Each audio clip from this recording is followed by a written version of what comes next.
Hello and welcome to the latest LAAGCast. It is September 27th, 2018, and we've got a great show for you today. Thanks for checking us out. I am Max Williams, and with me as always is my co-host, Sam Richards. Hey, how you doing? I'm very, very well this week, actually. Good. Yeah, no complaints, man. How about you? Well, pretty good. Excellent. I'm glad. Been playing any video games? Yes, actually. I have fired up the Super Nintendo Classic recently. Nice. And played a game that I have never actually given a real shot at before, which is Legend of Zelda: A Link to the Past. Widely considered by many to be the greatest Zelda game, both for, I guess, starting a lot of the conventions and just being like the main Zelda for all the people who had a Super Nintendo back in the day. True. I had tried playing in the past, back during the emulator days, but for some reason I always got stuck very early and never toughed it out.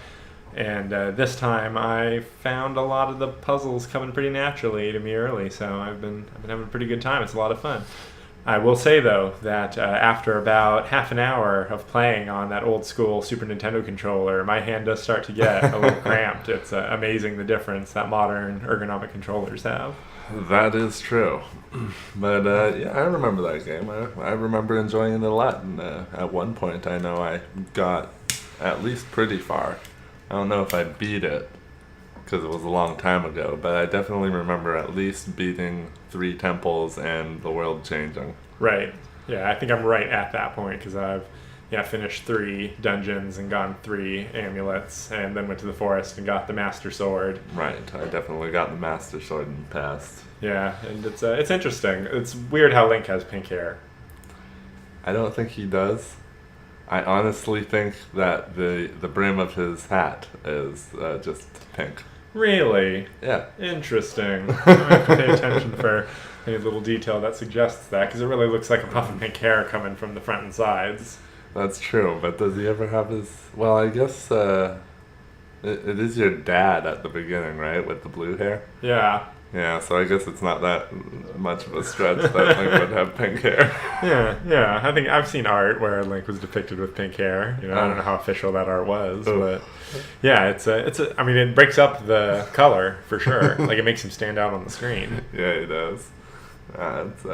It's fun. It is fun. The geography when fighting is a little interesting, like figuring out exactly where your sword is going to hit in the specific pixel directions and everything. It's a lost art. It's coming back to me slowly, but I feel like he has kind of a shorter sword in that compared to other games where his sword is exactly 1 square in front of you and you occupy a full square as well. Right. In this one you kind of have to be like running up to the enemy and then quickly give it a little slash and then run up again and do it again. And I feel like in Zelda games that come later but are in the similar style, you usually had an ability to hold up your shield as like a blocking mechanism. In this, it's just that your shield covers like a third of your pixels, and if you happen to catch the shot on your shield, then it will be blocked. Like Link in Smash Bros. Right, exactly. Hilarious. So, yeah, that's all I've really been checking out. I did order that new Spider-Man game for PlayStation, and that should arrive in a couple of days. So next time we're recording, I'll probably have some thoughts about that. Nice. Yeah, that looks like a fun game. I hope to play it a little myself. Just all the shots I've seen of people playing as the Scarlet Spider costume, I can't resist. They know how to get me. Yeah. Love those alternate costumes. It's been a long time since I've web swung through New York City, and I would like to do that again. It's very fun to web swing if it's done right. And it was done right once before, and we all remember it. Yep. And Spider-Man 2. And it appears that the developers of this game remember it too. True. Yeah, it seems that way. You play any other games this week? Or you want to say anything else about Zelda? No, I think that's all I have to say on Zelda, and I may have pumped an hour or 2 into No Man's Sky, but nothing of note happened. I did, dig a hole on a hazardous planet and then ran down into it and sat there for, the 8 hours it took for me to get the rank I needed to continue the anomaly quest. Oh my. I built myself a little cave down there with, walls and a floor and some machines to bide my time, but you can't get in your ship or leave the planet while you're doing it, so... Yeah. And those hazardous planets are not fun to just be noodling around in. Nah, I just built a little base on every planet that if I have to stay there now. So moving on to some TV, same 2 shows.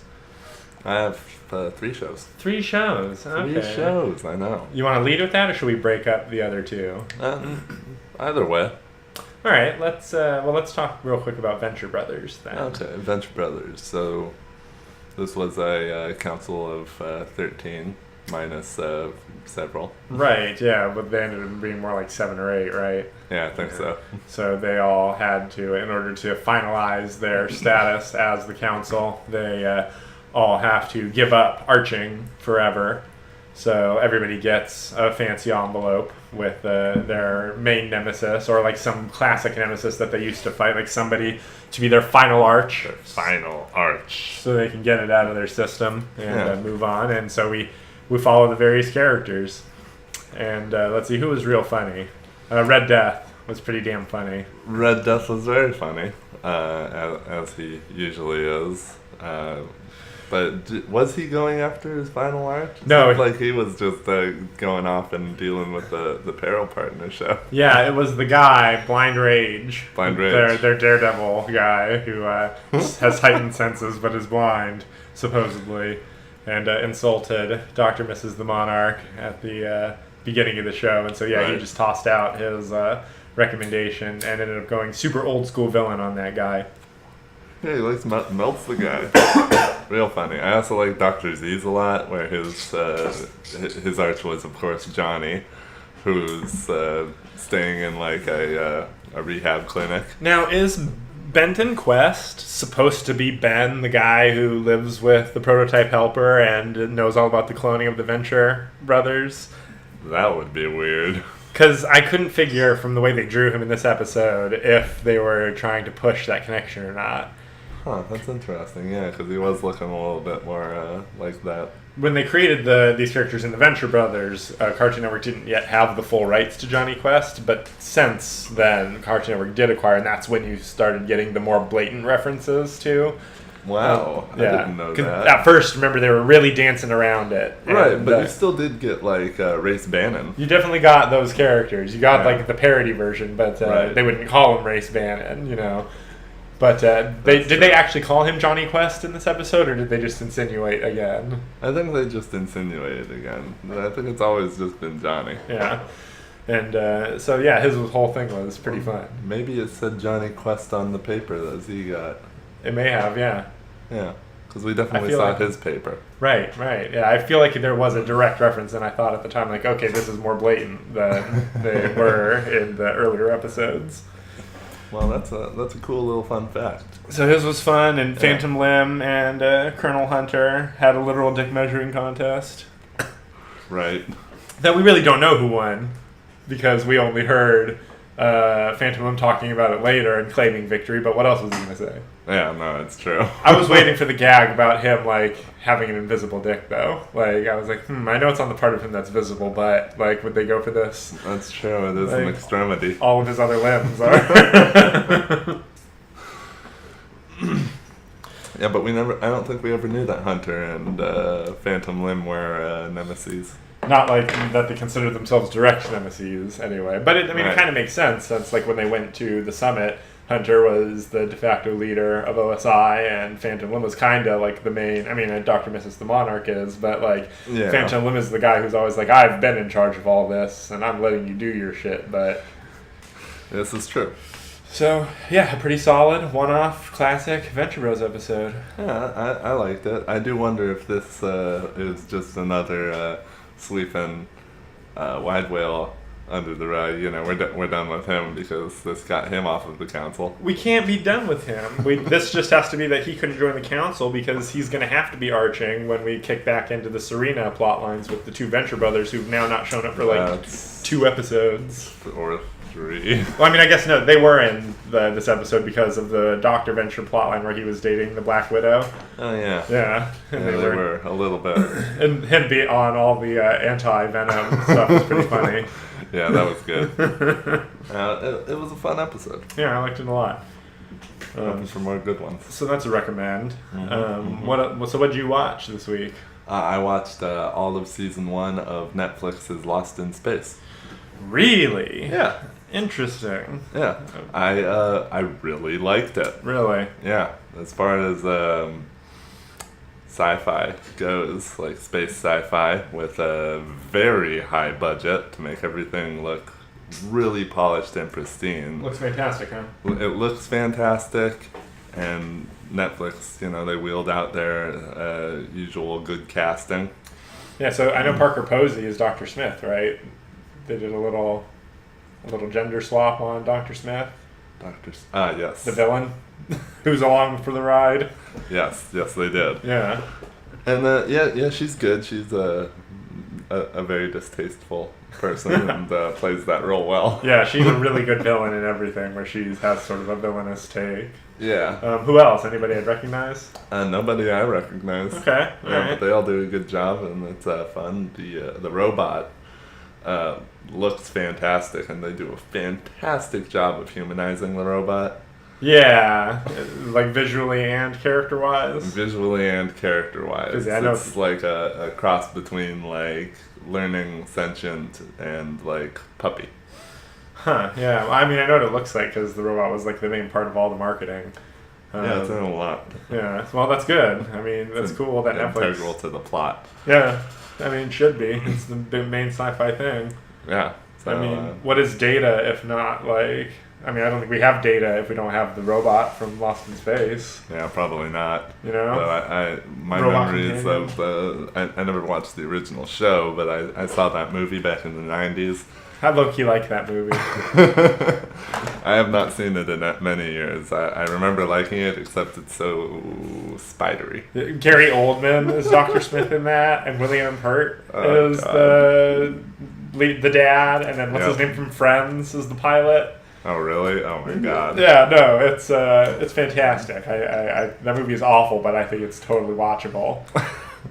Yeah. Well, I don't think this robot is anything like that robot. Oh no, yeah, no, that robot has its own thing. But I mean, yeah, Lost in Space, it gives so much to so many other things. I mean, Fantastic Four, what is that if not a spin on Lost in Space?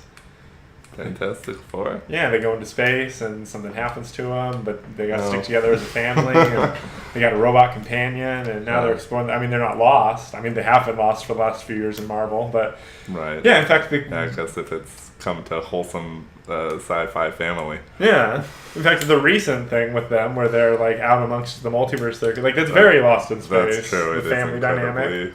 Lost in Space. Yeah, the Richards or the Robinsons. All right, well, I'm on episode 5 of the 9-part DS9 finale. Oh, so wow. I was gonna just move on to Voyager, but I may as well, because what is it, like 10 episodes of Lost in Space, 12 episodes? 10 episodes. It's nice. It's short and sweet. All right, good. Yeah, I much prefer anything below 11 episodes, honestly. I really like the 10-episode long form drama. I want them to squeeze it down to 8. Unless they're getting episodic, if it's all long form, I want them to squeeze it into 8 for those Netflix all-at-once seasons. That's fair. Yeah, or split it. Do the half season in like 6, and then 3 months later, do the next half. Yeah, I suppose they could cut it down a little. I think that's how they do Voltron. Is they do half season every like 5 months or something, because those seasons, I mean, they're already on like season 6 or something. The thing comes out like crazy. Yeah, it seems that way. Yeah. So anyway, anything else about Lost in Space? Anything cool? Any other? It's a recommend. It's a recommend.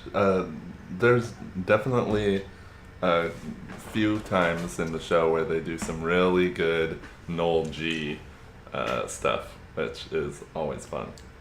No gravity? No gravity. Okay. Yeah. In fact, the first scene is the Robinson family and Noel G on their ship heading towards a crash landing, and they're all playing cards at the table, and the card deck is just floating there in front of them as they each take a card to play Go Fish, and they're throwing it across the table, and everything's just floating, and it just looks so good. Like they don't care that their ship is crashing? No, it's just they can't really do anything about it at that time. Oh. It's kind of an escape pod situation where The safest place to be is right there at the table in the center of the ship. It's built to withstand everything, and all they can do is wait. Okay, all right. So cutting the tension and not just waiting it out. Exactly, trying to cut the tension. All right. And ends up getting pretty nasty when they actually do crash. I'm sold. Mm-hmm. I'm sold. Definite watch. And despite our Star Trek fandom, our taste for good space graphics is relatively high, so I'm going to trust your recommendation on that. Yeah, and when it comes to Star Trek, this is kind of close in the fact that there's a lot of real problems that they have to solve with science. Science problems. That thing Discovery forgot to do, except for 1 or 2 episodes. Exactly. All right, cool. So I guess the last thing to talk about would be the thing we just watched, the new episode of It's Always Sunny in Philadelphia. Well, time's up. I don't know if it was better than last week's episode, which was also very good, but I thought this was a very good episode. I agree with that. I was real nervous about another episode that was going to hit right at modern times, and another sexism one immediately after a sexism one. I know, they are hitting so hard on, what they mentioned this episode, the climate, the current socio-political climate. Yes. They've been hitting on it hard. They're staying in the zeitgeist. So, I don't want to spoil the ending of this episode, really, because I feel like this episode has a great twist that happens that really puts everything into perspective, and especially like the weirdness of how the whole thing carries on as we see our characters attending a sexual harassment training seminar, anti-sexual harassment training seminar. Yeah, because for bars. Because they've been put on a worst bars list by some people that deems them dangerous for women, and it literally just plays a ton on the history of the gang and all the things that they've ever done to each other and others in terms of what could be defined as the different kinds of sexual harassment. And it really does. And it was funny how they really found like a very strong example for every character to kind of lance into them. Yeah, that's true. I was surprised by them getting D through Charlie. Yeah, it puts a new context on the episode where it happened. Yeah. And of the way that they're treating each other after it happened. Yeah, really. But, I thought all around it was a pretty funny episode. I was laughing pretty regularly. Yeah. I think, and that's got to be the main That's true. judgment. They were all doing a great job. Frank was hilarious, of course. I like they came to this episode without going into makeup, it seemed, like letting the gray hair show and the craziness. Oh, yeah, that's definitely been Frank's style for a few seasons now, though. Well, yeah, but it just seems to get more and more so. Yeah, when they're under the bright hotel lights amongst a bunch of other made-up people. Yeah. I kept expecting a lot more people in the background to be talking because they were making a lot of really funny faces throughout the episode and reacting to the gang's antics. Yeah. And Yeah, they didn't do too much, really. Yeah, no. And once the twist happens, you're like, okay. Yeah, everybody go home. And that one guy's funny just because he's so tall. Where'd they find that tall guy? Yeah, really. So damn tall. He's huge. Which probably means he's like my height, but by Hollywood standards. Right. Anything else you want to say about Always Sunny? Nah. It was a good episode. It was a good episode. I'll recommend if you're a fan of the show, so that you'll get all the references to past antics. Yeah, but even without them, it's a nice. Although when they say the word waitress, if you're a long time fan, your mind immediately goes to the place that they eventually take you, and you're like, yep, Yep. uh-huh. That was a particularly funny part. All right, so I guess it's time to rank 3 more characters. Took a little while to come up with another 3. Yeah, really. Important enough to rank. But we did it. I think we have 3. Didn't think we would do it, but we did it. Like 3 ones that were actually like solid picks. Yeah. All right, so we're going to start with a somewhat minor character, but a guy who shows up quite a bit in one of the shows, and that is Admiral Ross. Admiral, he's He's like probably my favorite admiral. Yeah, he's one of the really like true good supportive admirals, except for the Section 31 episode where like it turns out that he's like just as down to assist them as like anybody. Yeah, it's true. He does he does go down a couple of notches in that episode, but most of the time he's a pretty stalwart fella. Yeah, and it's he's in a lot of stuff. They let him marry Cisco and Cassidy when they get married during the final arc. That is true. And he's a lot of fun during all the war stuff. He's the admiral you want when you're in this situation. He's a nice counterpoint to Cisco's sort of fiery aggression. Yeah, that's true, because he just kind of seems like a laid-back admiral. Yeah, he's going to let his officers do what they're going to do. Like, he grabbed Benjamin off of DS9 to run the war. Yeah. At first. This is true. Yeah. So, let's see. Where does Admiral Ross go on the list? You can't rank him too high because, I mean, he's not really a main character. He's pretty one-note. Yeah. No real drama with him except for the Section 31 thing. But I want to look. I know that you'll never let me rank him above Vic Fontaine. So, nope. Let's... and I honestly don't like him more than I like Gowron. So let's compare him to Captain Gabriel Lorca from Star Trek Discovery. I like Lorca better. What about the Changelings? Slash the female Changeling. Right, the lady Changeling. That's a good question. I think I do definitely like him better than Lieutenant Ash Tyler slash whatever his name is. Vok. Yes, Vok. Yeah. Which, okay, yeah, I like him better than Vok. Which I, brief side note, but after we're done, remind me to tell you about the Star Trek Discovery 4-issue prequel I read the other day that explains a bunch of the Klingon stuff because it is bonkers. I don't want to get into it on here because it'll take too long, but hot damn. What the fuck? Excuse my language. Anyway. Yes, back to Admiral Ross. Changelings. I like the Changelings better. Okay, yeah. Let's put him right under the Changelings. Alright, so that's going to be Admiral Ross. I don't know his first name. Maybe we'll plug it in later, but does it matter? It doesn't need a first name. Alright, so next on the list is a fairly important character who appears across several shows, multiple films, played by 3 different actors over time, and that is Spock's father, Sarek, of Vulcan. Sarek of Vulcan, yes. The man who merged with Picard. The man, the myth, the legend. Yes. Yeah, he basically is the prototypical Vulcan because Spock, while being our main Vulcan, is half human. Yeah. So on the original series, he was definitely like one of the first guys to show up and be like, I'm a Vulcan who's all about the Vulcanness only. Right. He is the Vulcan. But that said, he's also a weird Vulcan because he only marries humans? Maybe it's just part of his job. Oh, because he's an ambassador? And he thought it was logical? No, because when he's going through his convulsions, when he has the Bendai syndrome, like we hear him cry out about how he loved Amanda and how he loved Spock. And yeah, well, even if it was part of his duty to, fraternize with the humans, that doesn't mean that love didn't develop. I don't know. I feel like we're not meant to read it that way. How are we meant to read it? I think we're meant to read it as he does have a soft spot, and that's how he expresses it. Yeah, I mean, he is a pretty emotional Vulcan when it comes down to it. I mean, he definitely gets to express more emotion than most Vulcans because we see him with the Bendai syndrome so often. Yeah. And, I mean, I guess we don't get to see him say the I love lines. That's Picard with his partially absorbed Catra. Right.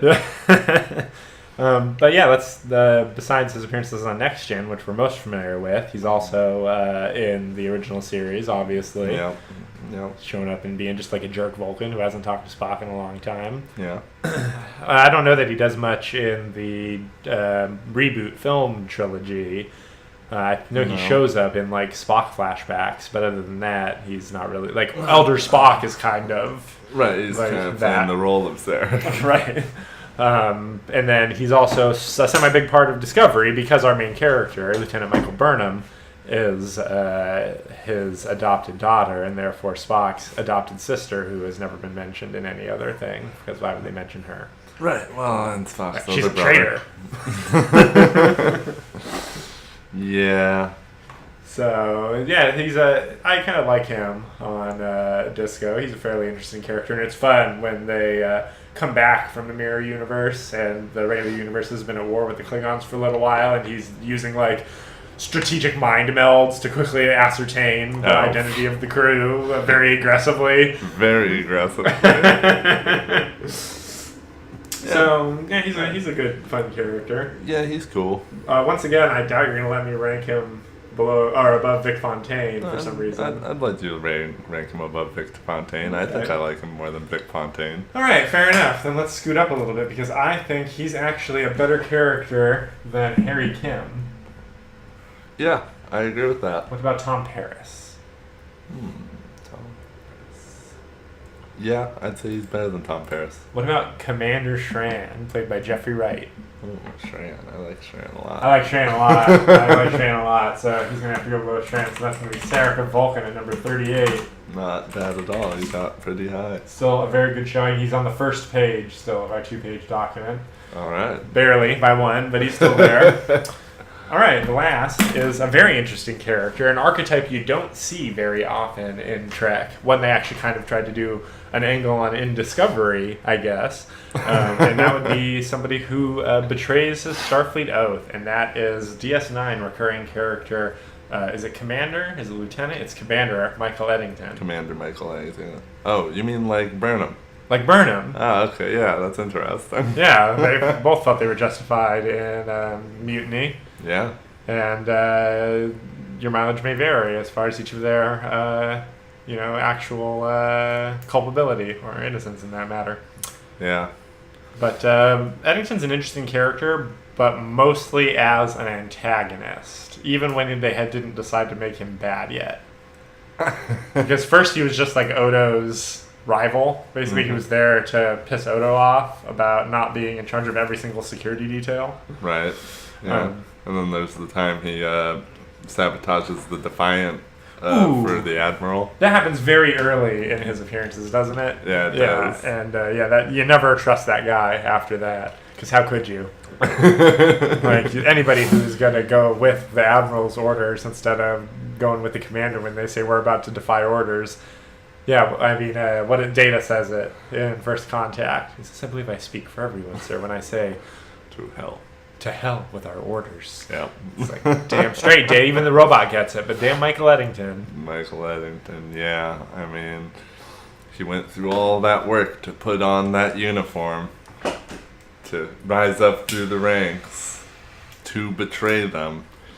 To betray them. Because it's definitely a hard thing to get past. Yeah, it's very much a DS9 thing. You can't see anything like that happening in any Trek that was touched by Eddington. I mean, by Roddenberry, sorry. Although I guess that said, the original version of this plotline is Rolaren. Yeah? Yeah. Yeah. She just doesn't do any of the betrayal. She does like one betrayal and then she's gone, rather than Eddington, who like plotted a really bad betrayal and then became a repeated antagonist. Is that how? Because Ro is supposed to infiltrate the Maquis, and then while she's there, she decides she agrees with their ideals, and then she betrays Picard's orders in order to help the Maquis. And the end of the episode is like her on the comms with Picard or something, and Picard's just so mad that he put his trust in Ro and she betrayed him. Oh, yeah. But it's the last episode before the finale of Next Gen, so they never address it in any way. Right. Yeah, crazy. But yeah, I guess so. So, Eddington, the man who drove Benjamin Sisko to poison a planet. I know. Oh. He's going to not go that high because he's pretty annoying. So let's start right around... I like Ro better than him. I like Tasha Yar better than him. I'm going to settle down a little bit. Do I like him more or less than Keiko O'Brien? Okay, let's see. So, they're both kind of annoying. Right. But I'd say Keiko is kind of more important of a character as... For sure. Part of O'Brien's family. Yeah, but, yeah. the good isn't as important as the bad, I'd say, in a Star Trek show, and it's important to have like the family values episodes just as much as the espionage episodes. All right, so let's put him below Keiko, but do we like him more than Neelix? Yeah, we probably do like him more than. Yeah, I'd say so. I like him more than Neelix.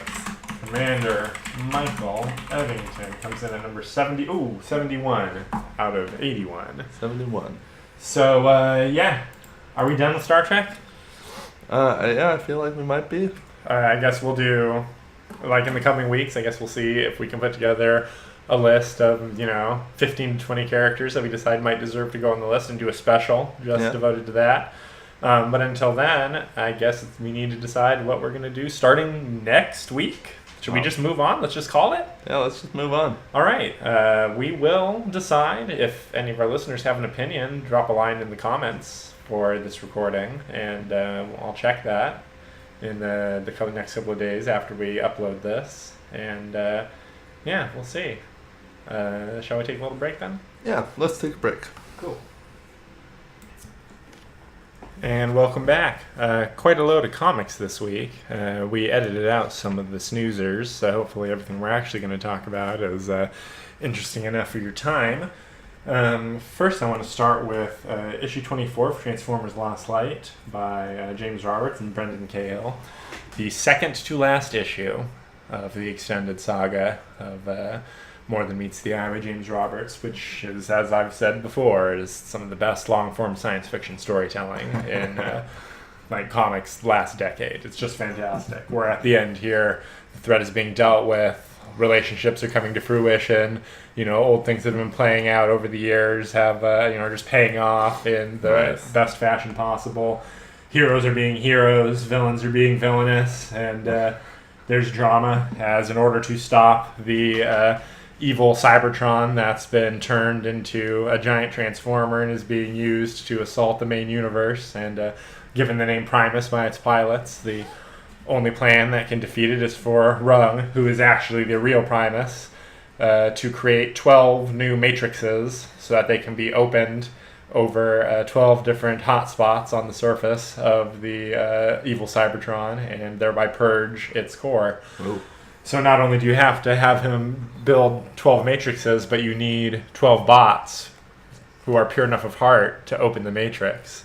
Wow. And that's what I'm talking about when we have long-form things paying off, because the bots that end up opening it are like, okay, yes, thank you. Like even Rodimus at the end when he has to do it, and his arm's been blown off in a explosion, so he's not even able to physically open it himself. Oof. He grabs one end with his teeth and hauls it up while he hauls down with his other hand, and they succeed. Nice. And that's it. And then you get a couple more panels where they say, well, that is. We did everything we set out to do. Is this quest we set out on finally at an end? And Swerve, the jokester, comes in and says, not quite. And yet to be concluded. Ah, nice. So, looking very much forward to the finale there. It's been many years of comics with maybe 4 or 5 bad issues in amongst a run of, I think I want to say it's 80-something issues by now. Wow. Just always excellent art. Just a story that weaves in and around and back on itself, and little things that didn't seem to matter before suddenly have huge significance later, and just fantastic. The references to other works and pieces of fiction that are very cleverly seeded into the work, so that, if you're familiar with Star Trek or with Doctor Who things, you're like, I see what you did there. But he's not calling attention to them. It's good stuff. I would rate that a 9 out of 10. Almost perfect. All right. Wow. Nice. Yeah. Sounds like it's good stuff. And don't you love it when stuff just pays off after you've stuck with it for so long? If he lands the final issue, then this will be a legendary run. Well, all right. Moving on, we have the newest issue 8 of the Terrifics, by Eaglesman and Lemire? Jeff Lemire. Jeff Lemire. Dale Eaglesham. Eaglesham? Okay, Or yeah, Eaglesham. I wasn't sure. But this is a continuation of the Tom Strong storyline that's been going on. If you've been following, you know at this point that Metamorpho does not have his powers. Right. They've been sucked into the universe of Tom Strong. And last time ended with a cliffhanger of them all being stuck in some devil vine that's strangling the life out of them. Right, some weird like vines that are attached to trees that have portals to other dimensions. Right, and so these plants, they quickly get out of these plants and meet up with Tom Strong, and his family's been taken. Right. Through these branching portals into different universes. But luckily he memorized each one. So they have to break up into a team, 3 teams, with Mr. Terrific going with Tom Strong. And you got, is it Leanne? I think so. Phantom Girl with... who did she go with? Did she go with Plastic Man? Or did she go with... No, she goes with Rex. She goes with Rex. Yeah. Rex, who it's funny, like I kept looking at the panels and for some reason I'd always think that it was Tom Strong first. Before I was like, oh yeah, no, Rex is also just like a Tom Strong looking guy now. Big buffy guy. Like he looks like he could be his son. Like if this comic had no dialogue panels at all and you were just seeing like the art itself. Right. It's like, wait, who's that guy? Oh yeah. There's no Metamorpho here. Right. Oh yeah, and they take the dog. Right, Phantom Girl and Rex take the dog. Right. Which I guess is Morpho Dog? Element Dog, right. Though it doesn't seem like he has powers or anything. Yeah, did he get depowered same as Rex? Yeah, I think he got depowered. That's too bad. I hope he gets his powers back too. When Rex gets his powers back? Yeah, I hope so. And when Rex has to choose to get his powers back later. Right. So does the dog. But, the dog won't be able to have any existential crisis over it, really, probably, so it'll be fine. Right. And Plastic Man goes with the robot. Right, the robot that is so much like Helper. It's hilarious. Yeah, exactly. Like even just like a more stuck-up Helper. Yeah, exactly, which like really lends itself to the Tom Strong as Dr. Venture, the senior. No, that's actually a really good point. And so they go into like a crazy fun cartoon world. Yeah, where like Dr. Dread is Dr. Dread and he's Daffy Duck. Dr. Dread. And that's great because the family member that they're rescuing is what's his name? King Solomon, who apparently is a gorilla professor. Seems like it. That's good stuff. That is good stuff. And Tom and Terrific find themselves in Gotham City. And we have a little 2-page interlude back at home base with the girlfriend, and then the comic grinds to a halt for 2 pages. Yeah. But skipping past that, each one of them, Plastic Man and the robot, get in a fight with Dr. Dread, and they come out on top after Plastic Man becomes a cannon, and they fire a cannonball, one of those big round ones with the fuse. Right, that Dr. Dread shot at them. That Dr. Back at him. Plastic Man inherently understands the rules of engagement in a cartoon universe. It took him no time to adjust perfectly because he just acted exactly the way he would have acted anyway. In any situation. And it's Looney Tunes. Right, so it works. Because when he's Steamboat Mickey over here, when they're heading down the river... that's what you want out of some good Plastic Man. Like I'm glad that we had some fun with him you have to. Every issue with Plastic Man, it has to have a page or 2 of Plastic Man doing like weird funny shit. Right. Yeah. Yeah. I bet there could be a great little short Plastic Man run where he gets stranded in like the Looneyverse or some various universe of cartoony things that he has to deal with. Well, there is a Plastic Man series by Kyle Baker that the whole thing is basically drawn Looney Tunes. Oh, it's very cartoony, and it is probably the best Plastic Man solo comic ever done. Yeah, for sure. That makes sense. Yeah. So the Plastic Man stuff in this comic is real fun. The other stuff is, it's okay, but it doesn't really go anywhere except Mr. T Right, when they're back in Gotham and Slaughter Swamp, Mr. Terrific. Mr. Terrific, right? I was thinking Dr. Terrific, maybe. Because it's the Terrifics. Yeah, but they find themselves in a Swamp Thing swamp. So we'll see how that goes in the next issue. Swamp Thing showing up in places, man. That's true. He does seem, and various ducks keep seeming to be showing up. Yes. Well, we did read the Daffy Duck special recently. The Daffy Duck special. You had Jugger Duck. Right. Yes. And now Dr. Dread. We are having a little bit of a duck renaissance. That's funny. Yeah, it's fun. Everybody's trying to get in on the duck funnies. Seems so. Ducks are funny. I get it. Yeah, they are. All right. So moving on, the other interesting Transformers thing. Oh wait, we need to rank this. Oh yeah, this issue of the Terrifics. I would rank this one 7. I would rank this a 6. All right. It was fine. Yeah. Above average still. Yeah, I thought it was good. All right, cool. So, as I said, Transformers today was yesterday, the first issue of the new IDW miniseries Star Trek vs. Transformers. Which is written by John Barber and Mike Johnson, art by Philip Murphy. And this is specifically like the 1984 cartoon Transformers and the classic Star Trek original animated series. Well, that old one, okay. The old one, where a bunch of the people did reprise their voices for their roles, but there, I guess, also were like weird cat people on the bridge.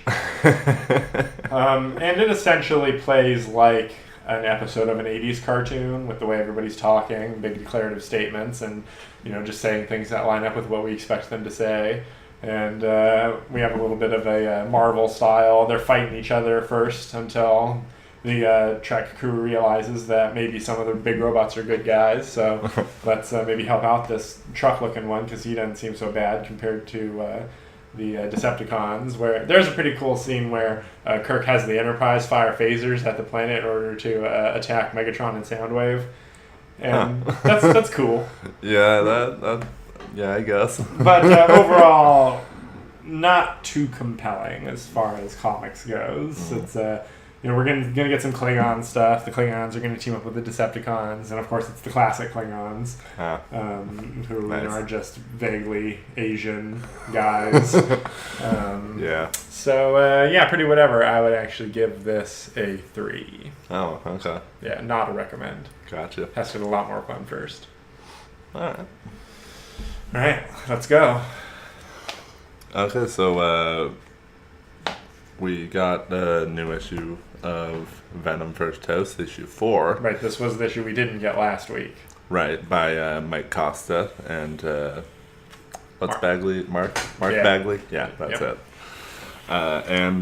This is another good issue of this run with the Venom symbiote's child. Yes, yeah, which did it get a name? I didn't notice if it ever got a name or not. I don't think it ever did get a name. We'll talk about that in the next issue a little bit, but this issue specifically. Yeah, so this is them finding out about the new symbiote's powers. It has like camouflage, various scents, and other things, and it's managed to seemingly bond with Eddie pretty well, wrapping himself around his brain and whatnot, and figuring things out. Yeah. Seems to learn pretty fast. But also in this issue, it seems to like it's a little bit of a brat. Yeah, it's a little, I'm going to do what I want to do, and there's not much you can do to stop me. Yeah, because it knocks out the female Skrull. Yeah. just because she was doubting its powers, so it released some gas and put her out. Like a teenager. Yeah. Like, oh, you think I'm not shit, huh? Check this out. Like, you sleeping now, bitch. Yeah. But I guess it was good because it allowed her to be asleep when they got to the Skrull facility.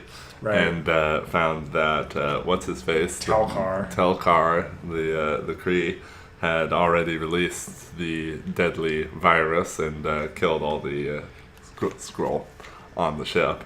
Yeah, Telkar ended up being he's a pretty solid villain, and that's both a good and a bad thing, which we'll get to later.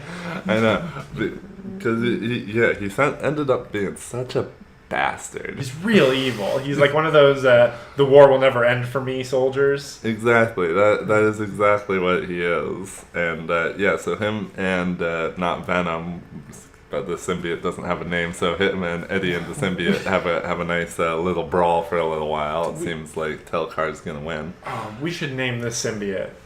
We should give this symbiote a name. That's something. Let's see, what's a poison-related word? That a poison-related word. Yeah, they've already used poisons. Venom. It's something that you'd use for like a chemical, but like narcotic. Ooh, and he puts people to sleep. Yeah, he does it. Narco. Exactly. Yeah, something like along those lines. All right, I like it. So we'll call the symbiote Narco. Narco. All right. Okay, cool. Yeah, so Narco fights Telkar, and it seems like Telkar is gonna win. But luckily, the Scroll Lady she helps out. Right. Yeah. She comes in and gets a blow in and separates him from the symbiote. Right. I think just enough for Narco to go and connect to the symbiote. Right. He went in and give it the strength to fight Telkar's control over it. Right. So the symbiote is no longer good to Telkar, so he just stabs himself right in the chest. That's a really cool page, actually, the double page spread of the symbiotes inside, like the brainscape talking, like all the orange, I guess, information bits floating around. Like, and Venom's just like, there's nothing I can do. I'm stretched so thin through him. I honestly like this depiction of a symbiote not on somebody a little bit more than the way Ryan Stegman does it in the main Venom series, where he gives them like gray alien heads. Yeah. This is a little bit more demon-y. Right, exactly. But Telkar he tries to kill that symbiote, but then he's naked, and he tries to take out the female Skrull. Yeah, all he has to do is slit her suit because the virus is loose on the station, and it's pretty instantly fatal to Skrulls. Yeah, but luckily, man, I keep forgetting what we just named him. Narco. Right. Narco, he saves her, leaves Eddie to make sure nobody dies because at least he seems to have a little bit of a conscience, which is good for him. Right. In his teenage years with all that power. Right, he wants to save his dad, or his dads. Yeah, that's true. He does want to save his dads, which is pretty cool that he thinks of both of them as his dads. That's fun stuff. But Venom is reunited with Eddie. Yes, we my two dads. My two dads. So yeah, we get Venom back in full glory. Yeah, and thank God for that. And Telkar, he called in the Kree. He called in the Kree before they even got there. He had already called in to come pick him up. Yeah, so it ends with a one-page spread of all the Kree ships surrounding the base where they're at. They're gonna do some stuff. I'm excited. Yeah, see it in the next issue. All right, what do you give it? What do I give it? I'd give it an 8. Give it an 8? Yeah, I really like it. I'd also give it an 8, well above average. I think this is about the most fun that Venom has been in a while, because the main series is very good. It's super good, but it's dark. It's dark, it's dreary, and it's very epic. It's an important epic story, and this is such a little Marvel Universe crazy sci-fi randomness story that that's good. I like it. Jaunt. And you're reading it and you're like, man, Telkar, that'd be a good recurring villain for Venom. Somebody connected to outer space instead of on Earth, relatively powerful, hates symbiotes. Yeah. And so that's on to the fifth and final issue of Venom First Host. We get the resolution as basically we find out that the Kree, since they haven't been at war for a while, at least not in the style of war that Telkar was involved in. Yeah. They're there to destroy the station with everyone on it, rather than to save him and try to use his super weapons to try to wipe out other species. Yeah, they've had a fill of super weapons, they say. So Venom and the Skrull both manage to escape, and they've got both symbiotes, and she drops him off at his crappy apartment and makes fun of his crappy apartment. And I love Telkar when they're blowing him up on the station. Like he is not happy. Oh, the way he's mad at the Kree. He's like, I've won this war for you. I can't believe you, piece. Yeah. So then Eddie heads back to Oscorp to talk to Liz, and apparently he's done with them. So I guess this puts a bow on that plot line, essentially. Yeah. And he runs into Harry Osborn there in a weird plot I didn't see coming. Yeah, really. And then he and Harry go out for a beer. And at first I was like, what just happened? And you read the scene and you're like, that was a pretty cool scene. Yeah. Like, I have no idea like when Harry was supposed to have been the Green Goblin in the current like rebooted Spider-Man. Right. Because all that stuff happened when Peter was married to Mary Jane. And so I don't know where that fits into this whole thing. Seems so long ago. But they have like a little buddy moment, and they have like a respectful discussion about parenthood and what that does to you. And then the comic swings back around, and Telkar has come to Eddie's apartment, and he's going to murder the child symbiote, Narco. Just for vengeance. Just going to murder Narco. And then he reveals that he has the last sample of the deadly virus, and he's coded it to kill all humans. So the second that he cracks that vial on the ground in front of Eddie, all humans are going to die. Yeah. And Narco, damn hero he is, shoots out a tendril and grabs that virus right out of Telkar's hands and gets away with it, and the symbiote itself goes out to absorb the hit so that Telkar can't zap the child, and so then Eddie has to fight Telkar mano a mano. Yep. Telkar the super advanced Skrull, and Eddie the pretty muscular New Yorker. Yeah. And Eddie pretty much kicks his ass at first. When he's kicking his ass with the trash can. Professional wrestler style, it's perfect. Yeah. But Telkar's definitely going to kill his ass with quickness. Yeah. And but then luckily, Narco droops down off the building like a slime in a fantasy video game, and injects himself into Telkar's brain and gives him a total lobotomy. Yeah, it tears into him. And so he does what Telkar did to his parent, in that he completely subverts his will and turns him into a husk, a weapon, something he can use. Ugh. And then he's like, peace out, Dad. Yeah. I'm going to go explore the universe. Almost definitely going to come back as a villain. Almost definitely. Yeah. But still pretty cool. Pretty solid, pretty fun 5-issue series. I really like that it was a 5-week series, so we got the whole story in a fairly short amount of time. That's a solid paperback. You could throw into anybody's hands. I guess it helps to know a little bit about the whole previous plot line with the symbiote at Oscorp and the doctor taking care of it, but they explain everything to you at the start of this miniseries. Venom symbiote as an offspring. Right. That's all you need. That's comics. Like, you pick it up. Yeah. I think that I would also give this issue an 8. I agree. It's as good as the one right before it. Yep. For sure. And almost all of the ones in this run were consistent. Yeah. Pretty good. I think I might have given it a 9 if they'd found a way to turn Telkar into a bad guy by himself. And not just have him be the husk of whatever Narco turns out to be. Yeah. It's true. Kind of wish they had gone their separate ways, because I kind of like the idea of there being like a Venom son offspring out there who shows up every once in a while and helps his dad out. Just like a loose symbiote? No, with somebody maybe, but okay. Still affectionate for his two dads. Right. Yeah. No, I would be in for that. But I'm also down for evil Telkar from space, because he's compelling. That would be a fun symbiote for Miles Morales to get for a couple issues or something. Yeah, exactly. All right. So shall we move on to the next thing? So this is issue 2 of Batman Kings of Fear. Yeah. Which you remember a little bit of with the whole Arkham Asylum thing and Batman getting gassed by Scarecrow. Right, which this issue appears to all be Scarecrow hallucination stuff. Right. I think. I think. Right.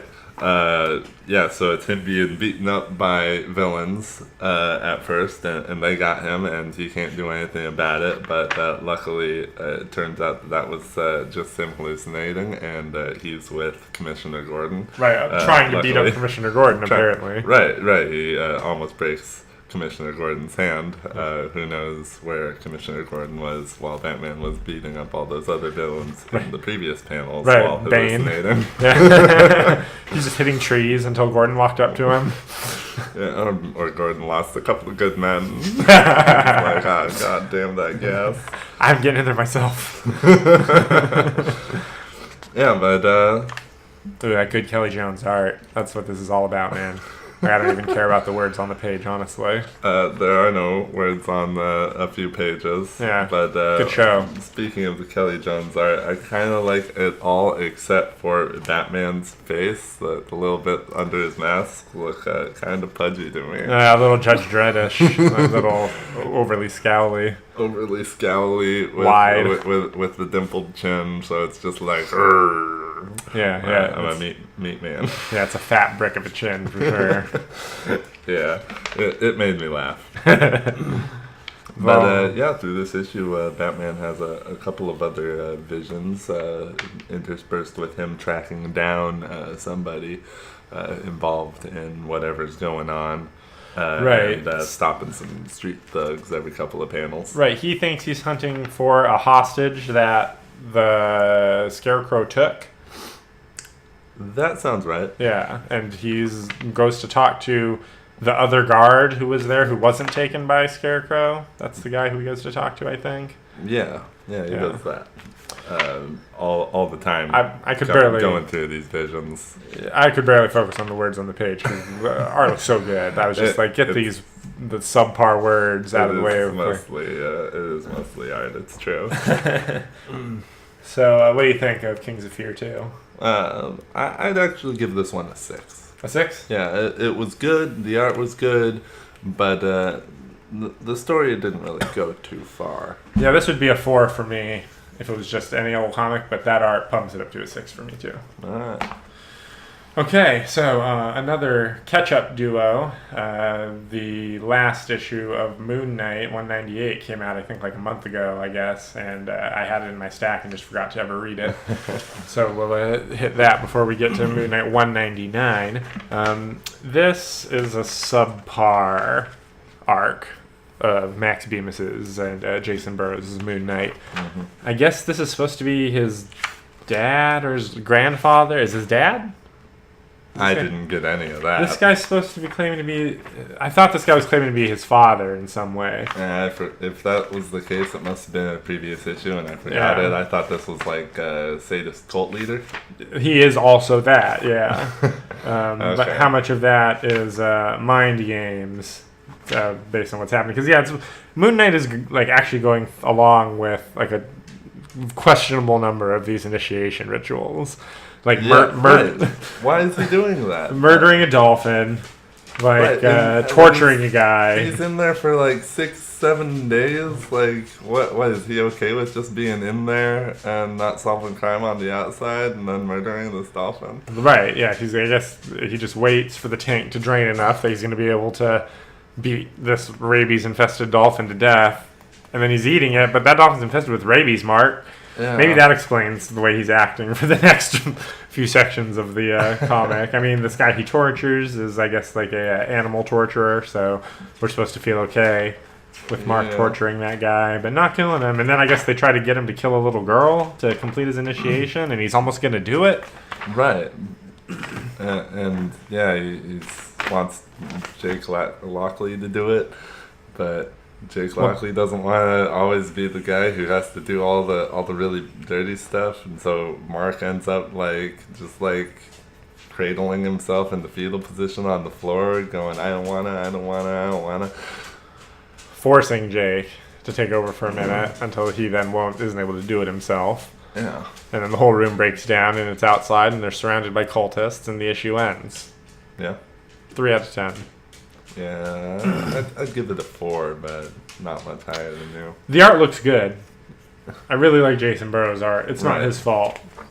Yeah, no, all the art is fine. And the problem isn't with the art. It's the story is weird and not compelling. Yeah, it's weird, and I don't like seeing Moon Knight reduced to that kind of thing.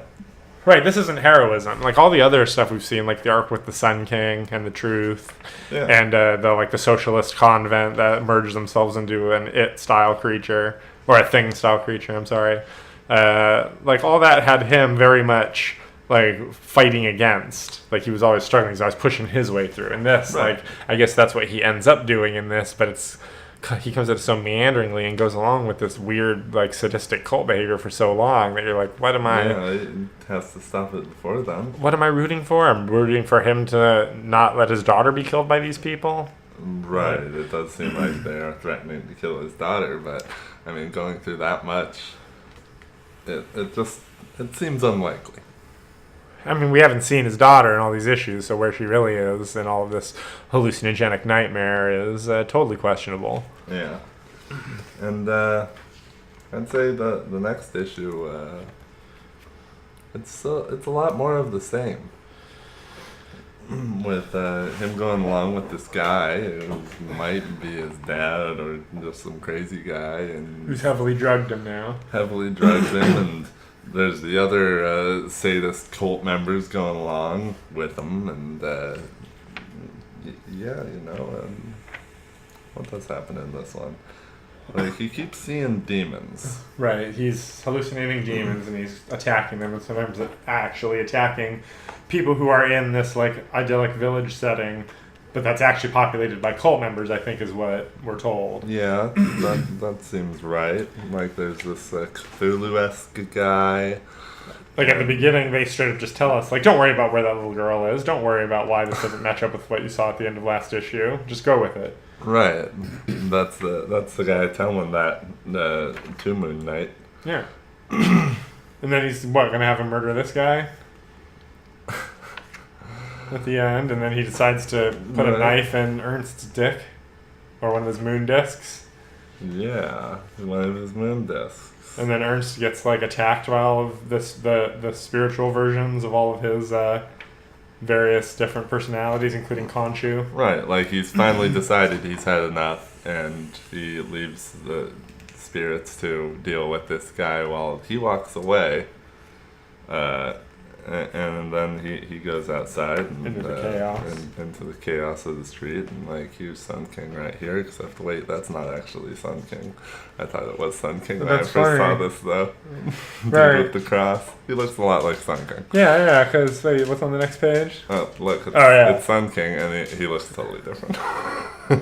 Yeah, that's funny. I was totally with you, but interesting. But yeah, at least we might get some Sun King again. Yeah, maybe we'll go back in a better direction, but this one I'd have to put as a 3.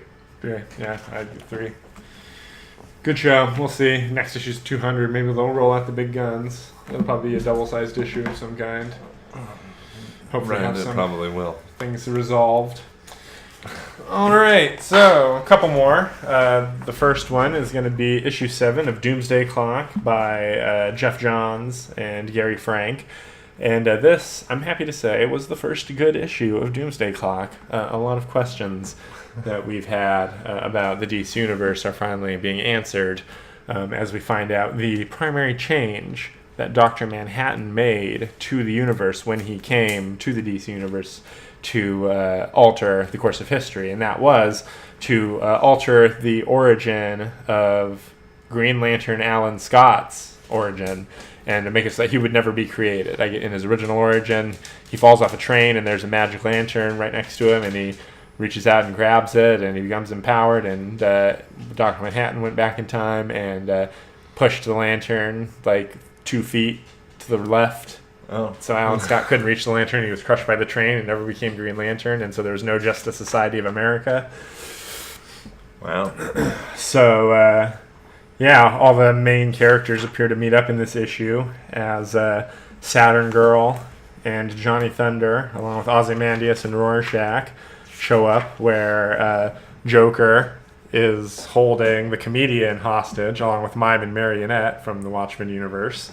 Nice. But Batman shows up for that fight to save the comedian. We get a cool little fight scene of Batman fighting Joker, Mime, and Marionette, who he is not prepared to fight because Mime, when he holds he does an invisible gun hand and shoots a gun, a bullet comes out. Oh wow! And Marionette's Garrett wire that she has is so sharp that it cuts right through Batman's gauntlets when he holds them to prevent himself from being choked. Oh. That would have taken his head off with a quickness. So we learn that Ozymandias has turned his latest clone cat Bubastis. We find out that this version was made with the remains of the Bubastis that was disintegrated along with Dr. Manhattan at the end of Watchmen. Remember, he uses the big cat to lure Dr. Manhattan into the thing that disintegrates in his body. Yeah. No, totally. So yeah, and therefore made this Bubastis into a Dr. Manhattan compass.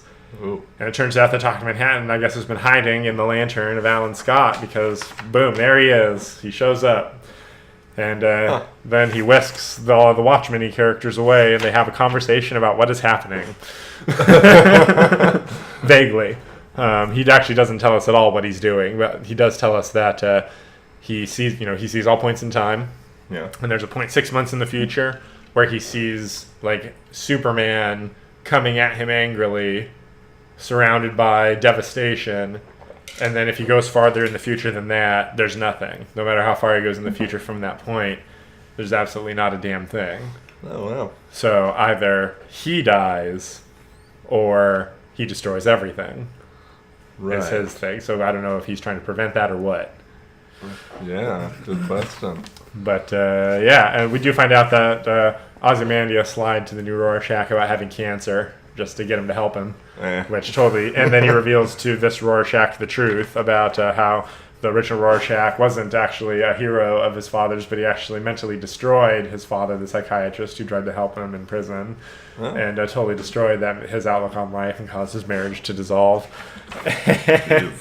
And so new Rorschach becomes totally disillusioned, and we'll see where we go with that character. And without explaining too much more, Manhattan whisks them back to where they were, heads over to to Mars, and sits there thinking about whether or not he's going to destroy the universe or Superman's going to kill him. All right. So we got 5 issues to go. Does he have to let Superman kill him because he can't kill Superman without destroying the universe? Well, imagine I guess he's when we go to any point back in time. So even if he is transformed, if he was somehow turned back into regular John, he probably would be able to go forward in time through those pieces. Yeah. But I would give this issue to the clock a 7. 7 for issue 7. That seemed pretty good. Yeah. I like that Batman fought the Joker in that one. Yeah, that's always good. Joker had a flamethrower. It's fine. That is fun.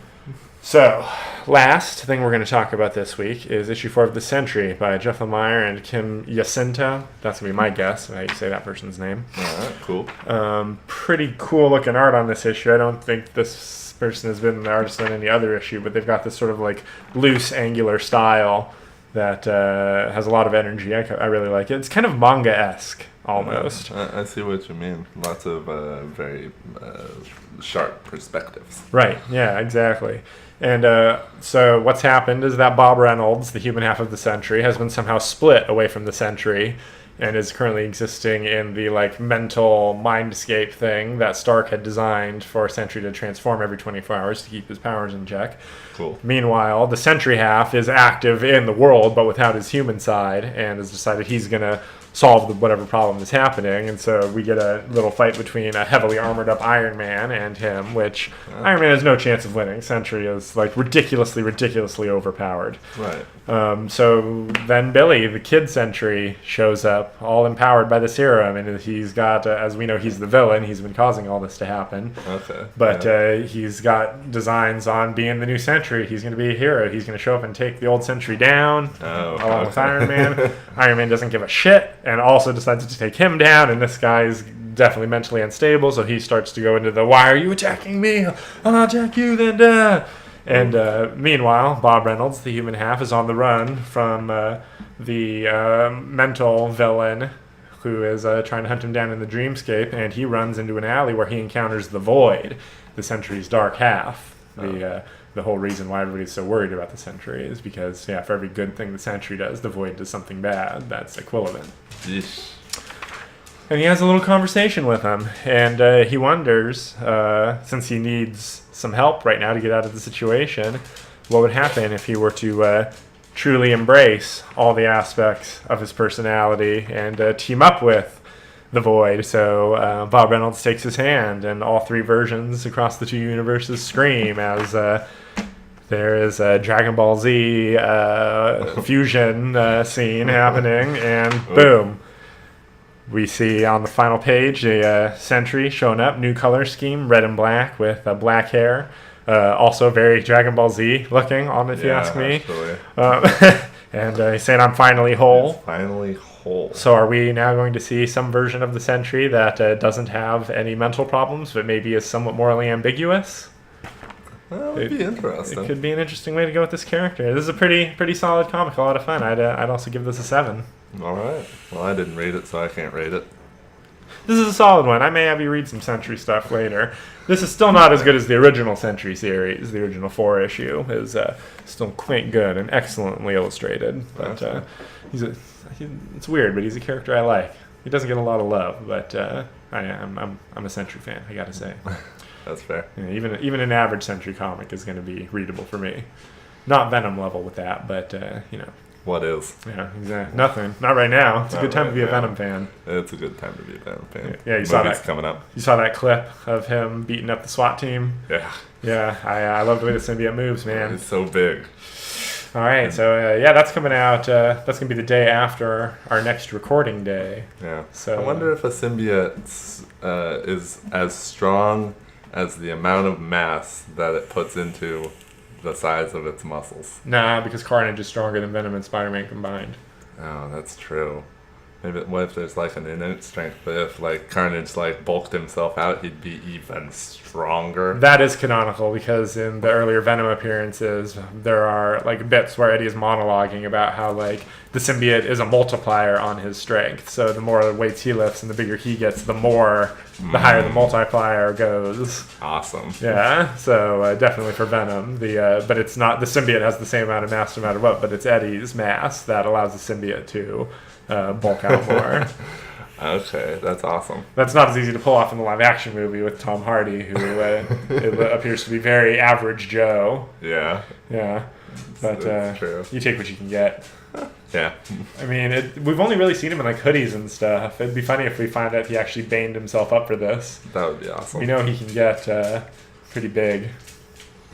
All right, little click-clack. All right, well, Doggy. Thanks for checking out the show. We will see you next week. Yeah, it's been fun. See you.